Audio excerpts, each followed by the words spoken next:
자, 오늘 우리가 한번 깊이 파고들어 볼 책이 하나 있습니다. 한국 핵 안보 전략 포럼에서 내놓은 한국의 핵 안보 프로젝트 4라는 책인데요. 제목부터가 좀 도발적이죠? 이 책이 던지는 질문들이 지금 대한민국의 안보 근간을 뿌리째 흔들고 있습니다. 그럼 한번 시작해 볼까요? 이 책 시작부터가 심상치 않습니다. 이탈리아 속담 하나를 툭 던지면서 시작하는데요. 이웃집에 불이 나면 네 집에 물부터 뿌려라. 이게 무슨 뜻이겠어요? 바로 지금 대한민국의 안보 상황이 그만큼 위급하다는 걸 암시하는 거죠. 이제 남의 집 불구경할 때가 아니라는 겁니다. 그러니까 이 책의 기본 전제는 이겁니다. 우리가 믿고 있던 기존의 세계의 안보 질서가 와르르 무너지고 있다는 거예요. 과거에 맺었던 약속이나 보장들, 이제는 더 이상 확실하지 않다는 거죠. 마치 도시 전체에 불이 번지고 있는 것 같은 그런 상황이라는 겁니다. 여기서 저자들이 지적하는 게 정말 흥미로운데요.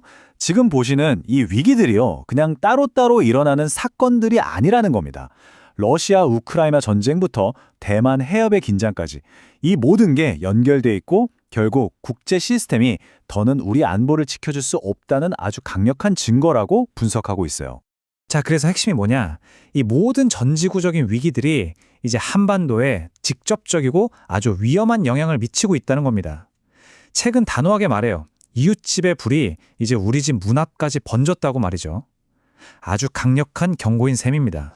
그럼 구체적으로 대한민국이 마주한 위협은 뭘까요? 이 책은 전략 환경 자체가 근본적으로 바뀌었다고 딱 짚어서 이야기하는데요. 그 위협이 어떻게 현실로 다가오고 있는지 한번 살펴보겠습니다. 저자들은 미국의 안보 보장, 그러니까 우리가 흔히 말하는 미국의 해구산, 바로 그 확장 억제가 전례 없이 흔들리고 있다고 주장합니다. 그 근거로 딱 세 가지를 드는데요. 첫째, 미국이 우리를 전략적으로 포기할 수도 있다는 가능성. 둘째, 북한 미사일이 정말로 미국 본토를 때릴 수 있게 됐다는 현실. 그리고 마지막으로 어쩌면 가장 충격적인데 미국과 중국 모두 사실상 한반도 비핵화라는 목표를 포기했다는 신호들입니다. 자, 여기서부터 이 책의 가장 논쟁적인 부분이라고 할 수 있겠네요. 한국이 자체적으로 핵무장을 해야 한다는 그동안 금기시됐던 주장에 정면으로 도전장을 내밉니다. 우리나라 원자력계 대부시죠. 아톰 할배 장인순 박사님께서 이 책의 서두에서 아주 단호하게 말씀하십니다. 흔히들 핵무기 개발이 엄청나게 어려운 기술이라고 생각하는데 그건 신화에 불과하다는 거예요. 상업용 원전 짓는 것보다 훨씬 쉽다고까지 말합니다. 굉장히 강력한 주장이죠. 자, 이 그림을 보시면 바로 이해가 되실 겁니다. 원자력 발전소는 에너지를 안전하게 오랫동안 제어하면서 만들어야 하잖아요.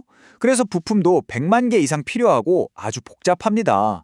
반면에 핵무기는요, 그냥 한순간에 통제 불가능하게 뻥 터트리는 게 목적이라 기술적으로는 훨씬 단순하다는 거죠. 이 책은 한국이 이미 훨씬 더 어려운 걸 해낸 나라라는 점을 강조하고 있는 겁니다. 자, 기술 문제는 그렇다 치고 그럼 아마 바로 이 질문이 나오실 겁니다. 만약에 우리가 핵을 만들면 어마어마한 경제 제재는 어떻게 감당하냐? 이 두려움이 사실 가장 큰 장벽 중 하나잖아요. 책은 이 문제도 피하지 않고 정면으로 다룹니다. 보통은 핵 개발하면 당연히 제재 받겠지 생각하잖아요. 그런데 이 책의 분석은 좀 다릅니다. 아주 흥미로운데요. 데이터를 쭉 보니까 미국이 제재를 결정할 때 핵 개발 그 자체보다 누가 핵을 가졌는지를 훨씬 더 중요하게 본다는 겁니다. 그 나라가 민주주의 국가인지 미국과 얼마나 끈끈한 동맹인지 같은 것들이요. 그래서 결론은 한국 같은 나라라면 제재받을 가능성이 아주 낮다는 겁니다. 안 된다는 이유들을 하나씩 짚어봤으니 이제 이 책이 제시하는 그럼 어떻게 할 것인가에 대한 이야기로 넘어가 보죠. 이건 그냥 단순한 주장이 아니라 아주 포괄적인 계획에 가깝습니다. 이 책이 그리는 그림은 단순히 핵폭탄 하나 뚝딱 만드는 게 아닙니다. 훨씬 더 큰 그림이에요. 핵 전략을 총괄할 전략사령부를 만들고 핵무기와 재래식 무기를 통합해서 운용하고 국민들을 보호할 민방위 체계까지 갖추고 또 어떤 상황에서 핵을 쓸 건지 명확한 원칙, 즉 핵 독트린까지 만들어야 한다는 겁니다. 여기서 중요한 점은요. 이게 그냥 이랬으면 좋겠다는 수준의 이야기가 아니라는 겁니다. 실제로 어떻게 군을 조직하고 행정적으로 뭘 준비해야 하는지 아주 구체적인 로드맵을 그리고 있어요. 상당히 실용적인 청사진을 제공하고 있다는 거죠.